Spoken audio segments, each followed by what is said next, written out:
আজকে চলে আসলাম একটা বিয়ে বাড়ির ব্লগ নিয়ে।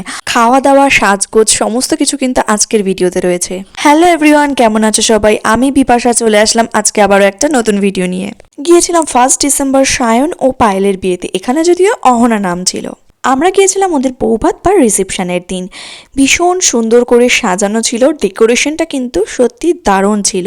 এদিন যেহেতু আমার কোনো কাজ ছিল না, আমি পুরো ফ্রি ছিলাম, আর বিয়ের পর যেহেতু এটা আমার প্রথম বিয়ে বাড়ি ছিল, তাই সুন্দর করে একটু সেজে গুজে সাথে get ready with me video বানিয়ে চলে গিয়েছিলাম বিয়ে বাড়িতে। এই যে সায়ন মানে গ্রুম আমাকে হাত দেখাচ্ছে, খুব সুন্দর লাগছিল দুজনকে। দুজনের নতুন জীবনের অনেক অনেক শুভকামনা। আর এখানেই দেখা হয়ে গেল লোকশ্রী আর ওর বোনের সাথে, তারপরে দেখা হলো রাহুলের সাথে, আরো অনেকের সাথে দেখা হয়েছিল, তবে সবার সাথে ভিডিও নেওয়া হয়নি। ভীষণ সুন্দর করে ডেকোরেশন প্যান্ডেল করা হয়েছিল। আমার বিয়ে তো এরকমই লাল সাদায় প্যান্ডেল করা হয়েছিল। স্টল থেকে কফি, চিকেন পকোড়া, মালাই জিলাপি এই সমস্ত কিছু খেয়েই আগে আমি কিছু ফটো ভিডিও তুলে নিলাম। ফটো তুলে তারপরে খেতে বসে পড়লাম। প্রথমেই কিন্তু চলে এসেছিল চিকেন ড্রামস্টিক।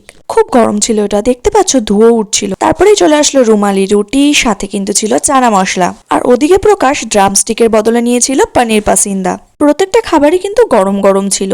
রুমালি রুটি আর চানা মশলা খেতে খেতেই চলে আসলো সাদা ভাত সাথে ছিল ভেটকি পাতুরি। দাঁড়াও, পাতুরিটা তোমাদের খুলে দেখাই।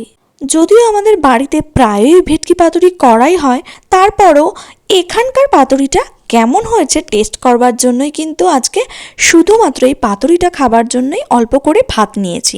বেশ ভালোই লাগলো খেয়ে। তারপরে পাতুরি দিয়ে ভাত খেতে খেতেই চলে আসলো মাটন বিরিয়ানিটাও কিন্তু বেশ গরম ছিল। প্রত্যেকটা খাবারই কিন্তু এখানে গরম গরমই দিয়েছিল। তো বিরিয়ানির টেস্টটাও তো আমার খুবই ভালো লাগলো। মটনের পিসটাও পাতে বেশ ভালোই পড়েছে।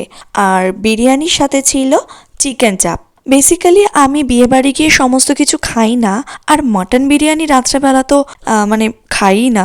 শুধুমাত্র আজকে কিন্তু এই ফুড ব্লগটা করার জন্য, তোমাদের সাথে শেয়ার করার জন্য আমি সমস্ত কিছু নিয়েছি।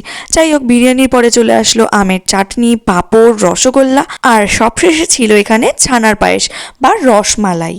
ব্যাস এত কিছু খাওয়া দাওয়া করে উঠে তারপরে যাবার আগে আবারও এই বাইরের যে এন্ট্রি গেট যেটা করেছিল বেরোনোর সময়, সেখানে আবারও একটা ভিডিও করে নিলাম। আমাকে কেমন লাগছিল আর কেমন লাগলো আমার আজকের ভিডিওটা সবাই কিন্তু লাইক কমেন্ট করে জানিও, আর অবশ্যই আমার চ্যানেলটা সাবস্ক্রাইব করে যেও।